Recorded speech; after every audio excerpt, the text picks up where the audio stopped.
Djibouti's red line, Guelleh's message to the UAE and to Ethiopia. As maritime corridors redraw regional maps and Gulf powers deepen their footprints across the Horn, Djibouti's president has issued a rare, unfiltered warning. His targets? The United Arab Emirates and Ethiopia. Hello, I'm Saron Zawanil and this is Analytica Today.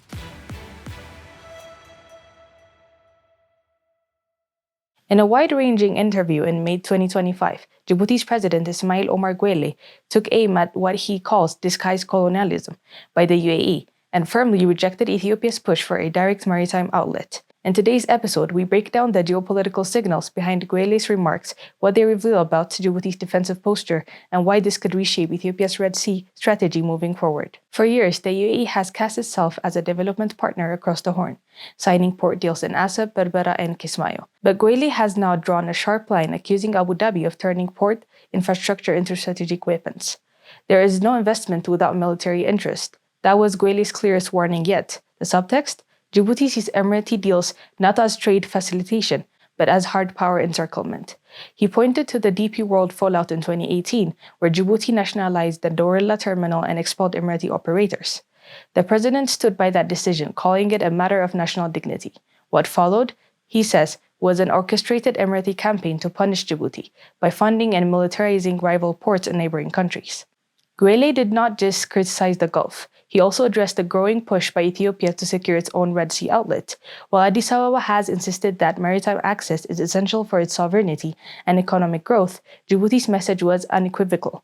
Djibouti is a sovereign country. Our territory is not up for negotiation, not today or tomorrow. This rebuff, echoed by senior presidential advisor Alexis Mohammed, lands at a sensitive time for Ethiopia.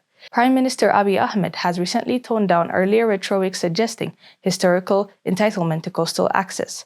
But Djibouti's position remains firm. No land swaps, no base concessions, and no pressure. Diplomacy. The implications are clear. Ethiopia must recalibrate. If Red Sea access is to be achieved, it might be hard to come through Djibouti. Guelleh's tone reflects more than frustration. It signals a deeper fear of regional irrelevance. For decades, Djibouti thrived as Ethiopia's exclusive maritime getaway, but Abu Dhabi's network of port deals and Ethiopia's pivot to Somaliland's Berbera have begun to erode that monopoly. Behind the scenes, Djibouti sees its centrality slipping, and it's fighting back, not with weapons, but with warnings. Added to that, the growing presence of foreign military actors, China, the US, France, and possibly Saudi Arabia, Djibouti's leadership feels like a king being surrounded on a shrinking chessboard. Guelleh's answer? Double down on sovereignty, reject strategic dependence, and expose the ambitions of actors who bypass Djibouti in favor of newer, more viable coastal players. For Ethiopia, Guelleh's remarks represents a diplomatic wall. While trade through Djibouti continues, the prospect of a special access, corridor, port lease, or joint maritime zone seems off the table, at least for now. Addis must now turn more seriously towards Berbera, Asab, or even long-shot deals with Somalia. But with every option involves its own geopolitical cost and potential backlash from Djibouti, Egypt, or even Eritrea. This leaves Ethiopia in a bind: depend on Djibouti and accept its limits, or diversify maritime access using every possible way and achieve its ambition. President Guelleh's interview was more than a warning. It was a statement of resistance to foreign military expansion, to Emirati pressure, and to Ethiopian maritime assertiveness. Djibouti may be small, but its message wanted to pass was loud.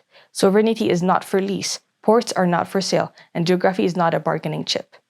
I'm Saron and this is Analytica Today. If you found this episode insightful, share your thoughts and stay tuned as we track the power plays shaping the Horn of Africa.